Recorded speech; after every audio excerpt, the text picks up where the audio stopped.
Bonjour tout le monde, ici Francis du Jardin de l'Ours Endormi.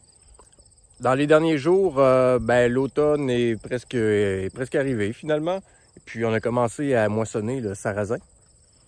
Puis j'ai remarqué dernièrement que les nouveaux abonnés, pour la plupart, vous êtes abonnés parce que justement, on parle de grains faits artisanal.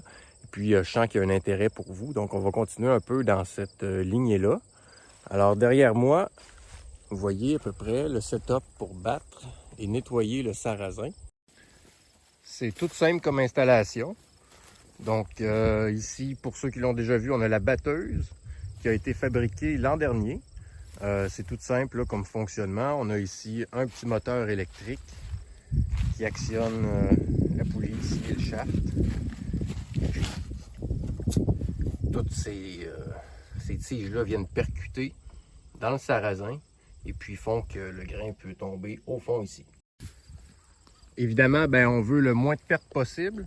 Donc, je vous suggère de travailler sur une toile qui va être facilement nettoyable. Donc, vous allez être capable de récupérer, en faisant un dernier nettoyage, vous allez être capable de récupérer la plupart des grains qui sont tombés au sol. Il faut quand même plusieurs bacs. Ces bacs-là, il y en a un qui va servir à collecter sous la batteuse. Puis les deux autres vont servir surtout pour le nettoyage. Vous allez voir dans les séquences qui vont suivre. Et bien sûr, pour le nettoyage, on a un gros ventilateur assez puissant juste ici. Une table à proximité pour éviter de se pencher pour rien. Donc ici, on a le grain qui va être battu dans les prochaines minutes. Et juste derrière, on a ici du sarrasin qui a été moissonné hier. On est encore au premier jour de récolte, on s'ajuste, on regarde grosso modo ça va être quoi à peu près les rendements de tout ça. Ils sont attachés par une corde. Avant, je les entourais, je faisais une corde finalement avec de la paille qui traînait autour, mais c'est moins efficace. Des fois, ça brise, donc c'est ça. Maintenant, on y va avec les cordes tout simplement. Donc celui-là va être prêt à battre. On se prend une poignée, on essaie de ne pas trop les frictionner entre eux pour éviter la perte de grains qui pourraient tomber au sol. On part la machine.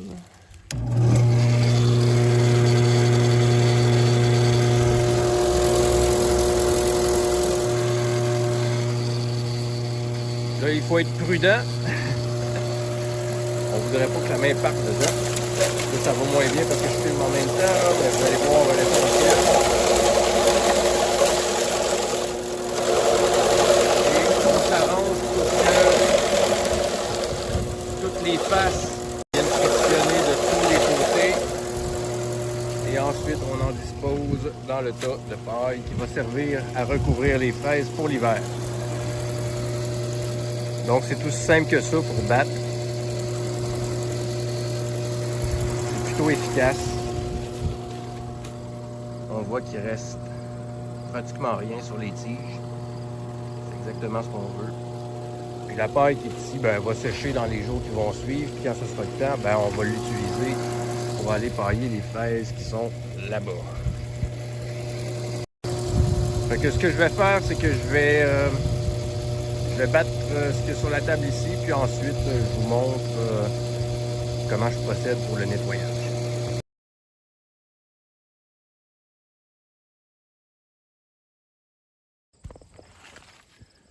On n'a qu'à retirer le papier. Pour commencer, je retire simplement ce qui est de la branche comme ça en secouant, puis je vais me faire un tas à côté. Tout ça va pouvoir passer dans la machine une dernière fois à la fin. Nous, de toute manière, ce qui nous intéresse pour l'instant, c'est ce qu'il y a au fond du bac. Ensuite, on prend le bac.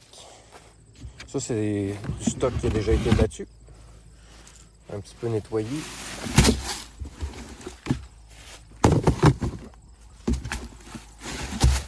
On va disposer ça ici.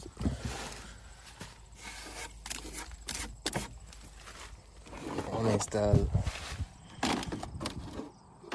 le ventilateur.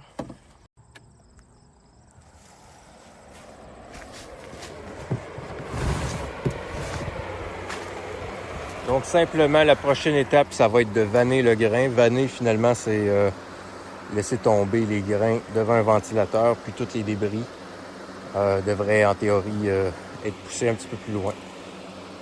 Puis le beau grain va tomber en ligne droite directement dedans.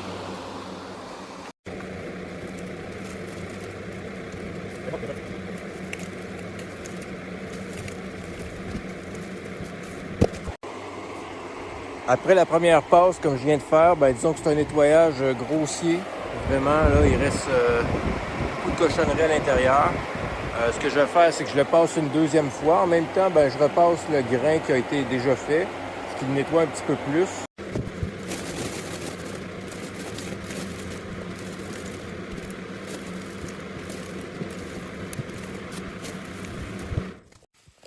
Voilà le résultat.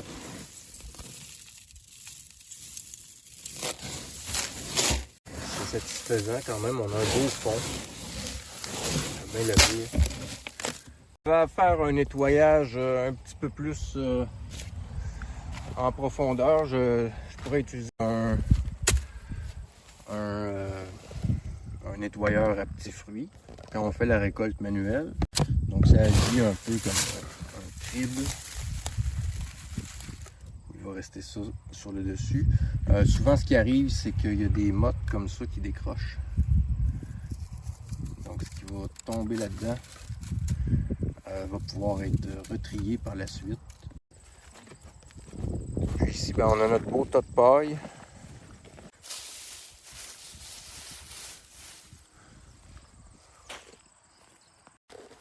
Ici, on a les résidus, on ne devrait pas perdre de grains. Pour ça, on garde ça précieusement. On voit, il y a des résidus un peu partout, on a du grain. On travaillera ça un petit peu plus tard. Vous avez vu l'essentiel du travail, là, c'est fait comme dans les années 1800, carrément. Mais même peut-être avant. L'idée, c'est que ça fonctionne, que n'importe qui peut le faire. Je vous suggère, si vous n'avez pas vu l'autre vidéo, d'aller voir la batteuse. C'est pas très compliqué, là, le principe là, est assez simple. Finalement, il faut qu'il y ait quelque chose qui vienne frapper sur la paille et puis qui déloge le grain. Ça prend pas grand-chose. Pour l'instant, c'est le meilleur moyen qu'on a, puis on va continuer comme ça. C'est peut-être la 4e année maintenant qu'on fait du grain, puis à chaque année, ça devient de mieux en mieux. Puis, c'est ça. Bonne chance si vous essayez.